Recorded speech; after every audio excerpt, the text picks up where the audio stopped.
Tu as besoin de conseils pour améliorer ta structure de vente? Alors tu es au bon endroit. Dans cet extrait de coaching de groupe organisé pour nos clients, nous allons détailler plusieurs étapes pour avoir une structure de vente parfaite.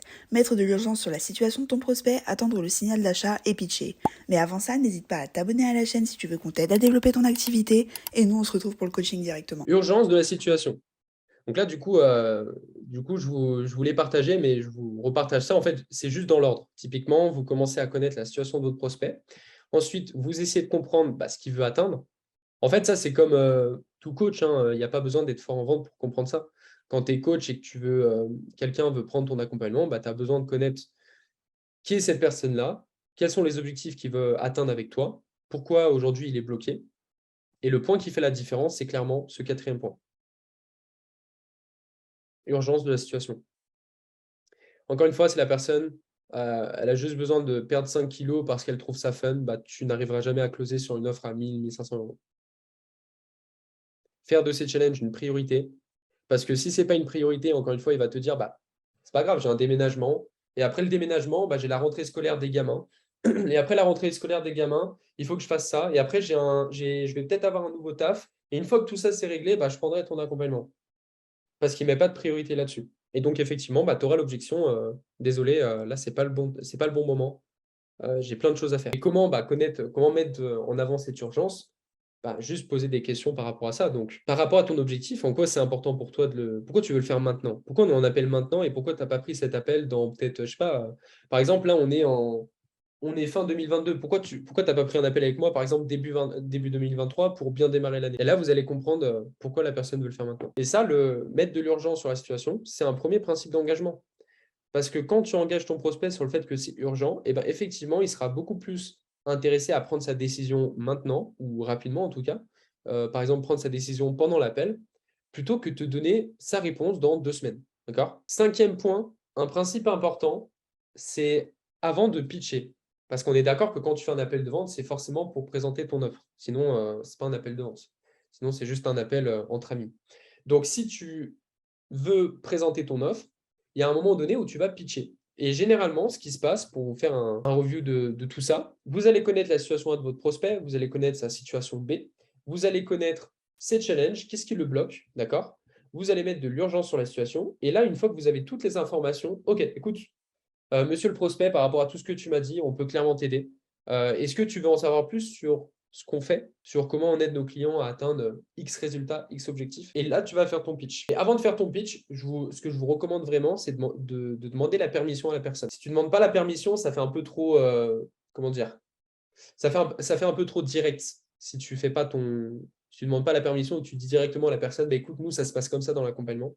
Ça fait un peu trop direct. Donc moi, je préfère demander à la personne en lui disant, écoute, par rapport à ces problématiques-là, est-ce que tu veux qu'on t'explique comment nous, on peut t'aider? Est-ce que tu veux... Vous avez plusieurs formules pour ça. Est-ce que tu veux que je t'explique comment on peut t'aider? Est-ce que tu veux que je t'explique comment ça se passe dans le mentorat, ou en tout cas vous donner le nom de votre programme? Est-ce que tu veux savoir comment ça se passe dans Unbreakable Closing? Est-ce que tu veux que je t'explique comment ça se passe dans Unbreakable Nutrition pour te permettre d'atteindre tes objectifs? Vous demandez la permission à la personne. D'accord? Mais quand je disais attendre le signal d'achat, c'est que pour certains, vous allez pitcher trop tôt.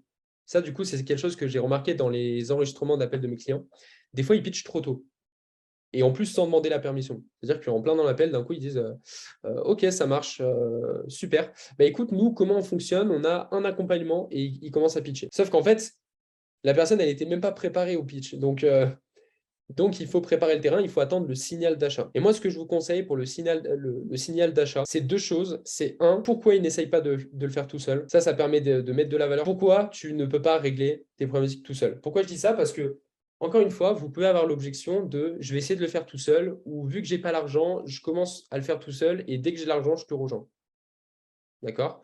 Donc moi, la question que je pose à mes prospects, c'est par rapport à ton objectif, pourquoi tu n'essayes pas de le faire tout seul plutôt que de te faire accompagner? Et là, ce qui se passe, quand vous posez une question pourquoi, en fait, le pourquoi emmène toujours à la justification. Donc, ce qui va se passer, c'est que votre prospect, il va se justifier sur le fait qu'il a besoin d'être accompagné. Par exemple, pourquoi je n'essaie pas de le faire tout seul?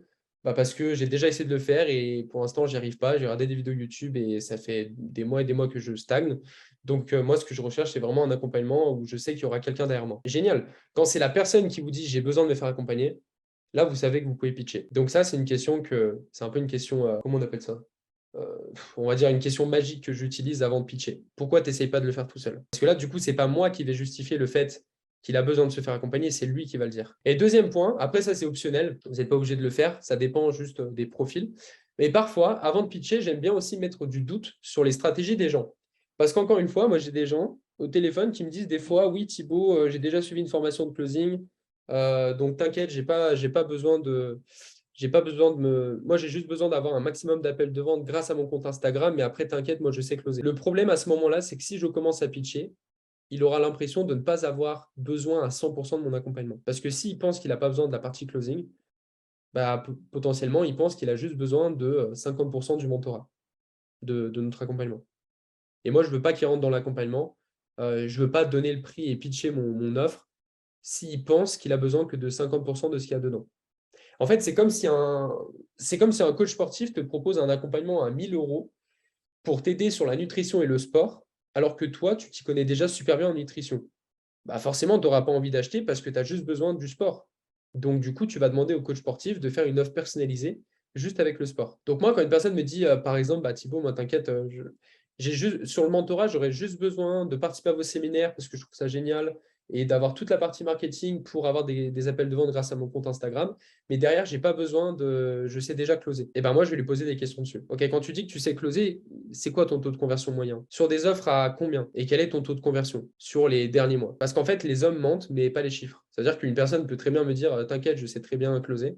Un peu comme notre client qui a fait appel à un closer qui lui a dit t'inquiète, j'ai suivi des formations, je sais très bien closer alors qu'en vérité il n'avait pas de résultat. Bah, moi c'est pareil, je vais mettre du doute sur ses stratégies. Est-ce que tu es sûr, quand tu dis que tu as 10% de conversion, est-ce que tu penses qu'un closer qui a des bonnes stats, tu penses qu'il est autour des 10%? Parce que moi ce que je vois sur le marché, c'est qu'on est plus autour des 30%. Et là en fait ce que je veux, si c'est le cas, encore une fois, si la personne fonctionne très bien, bah, elle n'a pas besoin de nous. Mais si je vois que la personne essaye de négocier avec moi en me disant j'ai pas besoin de ça, j'ai pas besoin de ça, ça t'inquiète, je maîtrise, juste je vais essayer de mettre du doute sur ses stratégies pour lui montrer que non, en fait, il ne sait pas du tout maîtriser.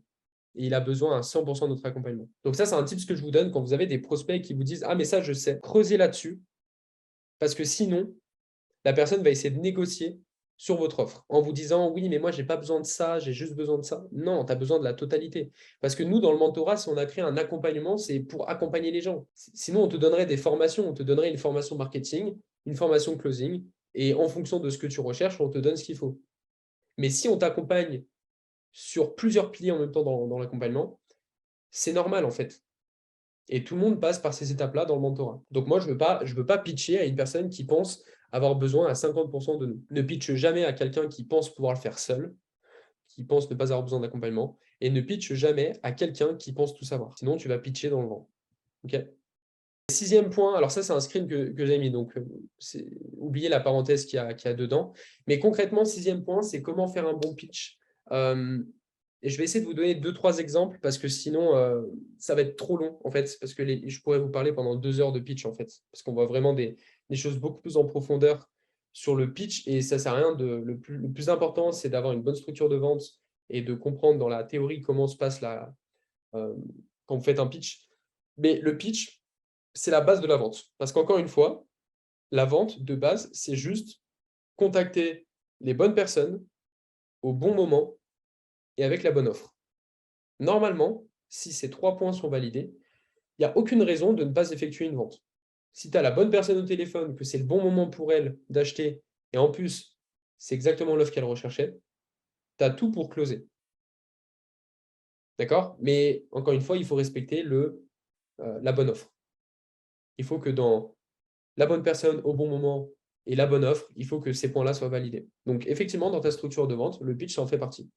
Donc, quand vous pitchez votre offre, il faut absolument être le plus clair possible. Moi, ce que je vous conseille, quand vous avez, par exemple, je sais pas, on va partir très simplement, vous avez un accompagnement sportif, comme ça va parler à tout le monde. Je pense que vous voyez un peu comment ça se passe, les accompagnements sportifs. C'est des coachings en ligne, il y a de l'aide sur la nutrition, etc. Quand tu vends une offre d'accompagnement sportif, être le plus clair possible, c'est quoi? C'est créer ton accompagnement avec une suite logique. Si tu dis juste à ton client, c'est 8 coachings, en fait, on s'en fiche, d'accord? Peut-être que pour certains, vous fonctionnez encore comme ça et c'est OK. Mais les gens ne viennent pas acheter des coachings, en fait. C'est ça que je veux vous faire comprendre. On s'en fiche d'acheter un coaching. Nous, ce qu'on veut, c'est un résultat. Donc, comment, à travers ton pitch, tu vas me convaincre d'aller atteindre ce résultat?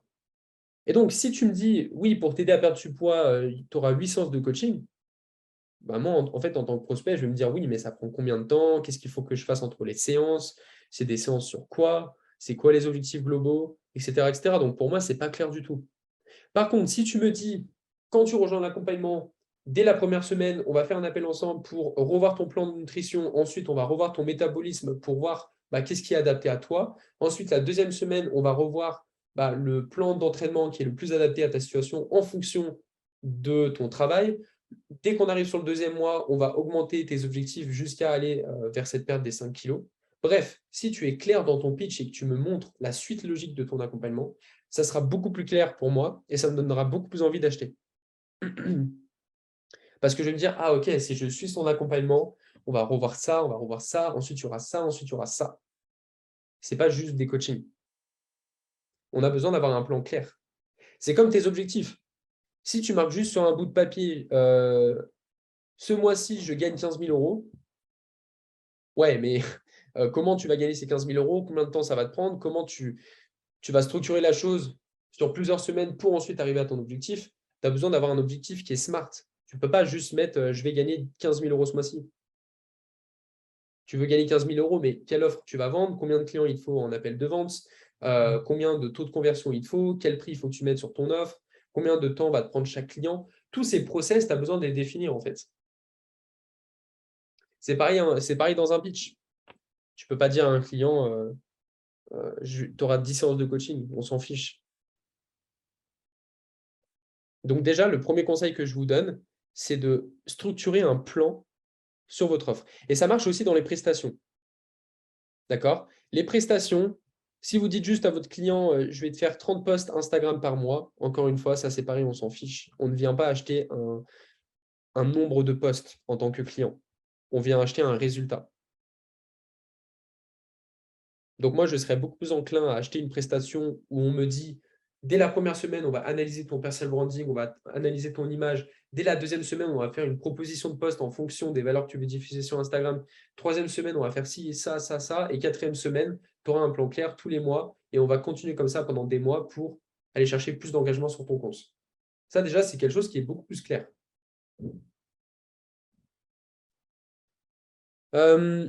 Et ça, je l'ai vu, c'est ce qui fait la différence. J'ai vu beaucoup de CM, parce qu'on a accompagné aussi pas mal de CM, donc c'est pour ça que je donnais cet exemple. Il y avait pas mal de CM qui faisaient ces offres-là, justement, en proposant un nombre de postes par mois, qui vendaient généralement des offres entre 300 et 400 euros. Alors que nous, avec Maths et Maxence, on avait fait appel à une CM qui faisait payer 1500 euros par mois, donc ça nous coûtait 4500 euros par mois, et qui ne vendait à aucun moment, elle nous a dit, il y aura tant de postes par mois. À aucun moment, elle nous a fait une promesse en disant vous allez gagner tant d'argent grâce à votre compte Instagram. Par contre, son accompagnement, sa prestation était hyper claire et il y avait un vrai sens derrière, d'accord? C'est-à-dire que moi, quand elle m'a pitché son offre, elle m'a dit ok Thibaut, dès la première semaine, on va analyser ton profil, on va analyser tes valeurs, on va t'envoyer un document sur lequel tu vas partager toute ton histoire parce que derrière, on a un copywriter qui va tout analyser pour diffuser tes messages sur Instagram en fonction de qui tu es. Déjà, juste cette première phrase, bon, elle n'a pas tourné exactement comme ça, mais je me suis dit, ah ouais, c'est carré. Il y aura un copywriter dans l'équipe qui va analyser mon histoire pour qu'on puisse inspirer plus de gens sur Instagram. Donc là, on est loin des je vais juste faire des posts.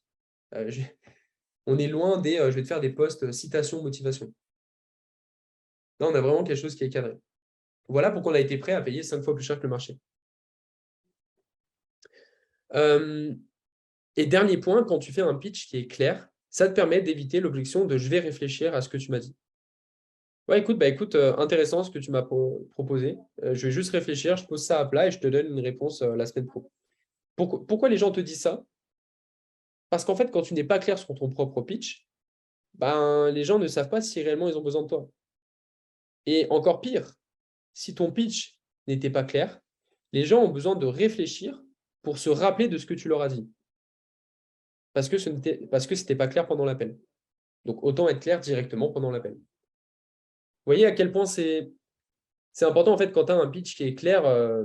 les gens prennent plus facilement leurs décisions parce qu'ils se disent, ah ouais, ok, donc on peut démarrer dès aujourd'hui, c'est exactement ce qu'il me faut, let's go. Par contre, si je ne sais pas si c'est fait pour moi et c'est pas très clair, ah ok, bon, bah, je vais réfléchir. Voilà la différence. J'espère que cette vidéo t'a plu. Si t'as d'autres questions par rapport à ce qu'on a vu dans ce coaching, n'hésite pas à la poser en commentaire directement. N'hésite pas également à liker la vidéo et à t'abonner à la chaîne. Et nous, on se retrouve très vite dans une prochaine vidéo.